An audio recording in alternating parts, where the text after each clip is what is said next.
எல்லாமே. வரப்போற சில்ட்ரனுக்கு எப்படி படிச்சா சென்டம் எடுக்கலாம்னு நினைக்கிறீங்க? நீங்க இன்னைக்கு 95 சொல்றீங்க, சென்டம் எடுக்கணும்னா எப்படி எடுப்பீங்க? நல்லா படிச்சா எடுக்கலாம். ரொம்ப உழைக்கணும். நீங்க எப்படி படிச்சிருந்தா இன்னும் அந்த 5 மார்க் வந்துருக்கும் சொல்றீங்க? ஃபர்ஸ்ட்ல இருந்தே படிக்கணும். ஃபர்ஸ்ட்ல இருந்து ஓகே, ஸ்டார்டிங்ல இருந்தே படிக்க ஆரம்பிக்கணும். ரொம்ப எஃபர்ட் போடணும். Okay. Thank you so much. All the best. Exam எப்படிப்பா இருந்துச்சு? எக்ஸாம் ஈஸியா தான் இருந்துச்சு. 1 மார்க் ஈஸியா இருந்துச்சு, 2 மார்க்கும் இந்த கம்பல்சரி மட்டும் கொஞ்சம் ட்விஸ்ட் பண்ணி கேட்டிருந்தாங்க புக்கின்னு. 5 மார்க்கும் ஈஸியா தான் இருந்துச்சு. 8 மார்க் அந்த படிச்சதுதான் ஏற்கனவே காந்தி தான் வந்துச்சு. இதுல வேர்ல்டு மேப் மட்டும் மேப் 8 மார்க்ல செர்பியான்னு ஒன்று இருந்துச்சு, அது மட்டும் கொஞ்சம் கஷ்டமா இருந்துச்சு. மிச்சம் எல்லாம் ஈஸியா தான் இருந்துச்சு. சூப்பரா சொன்னீங்க. எவ்வளவு மார்க்ஸ் எக்ஸ்பெக்ட் பண்றீங்க? 85 to 90. ஓகே, 100க்கு.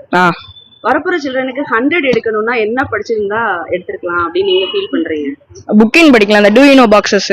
மிச்சபடி அந்த புக்கின் சைடு அந்த ப்ளூ கலர் பாக்ஸஸ்ல மேக்ஸிமம் அதை இது பண்ணி கொடுத்துருப்பாங்க, ஹைலைட், அதை படிச்சாலே போதும். அது புக் பேக். அது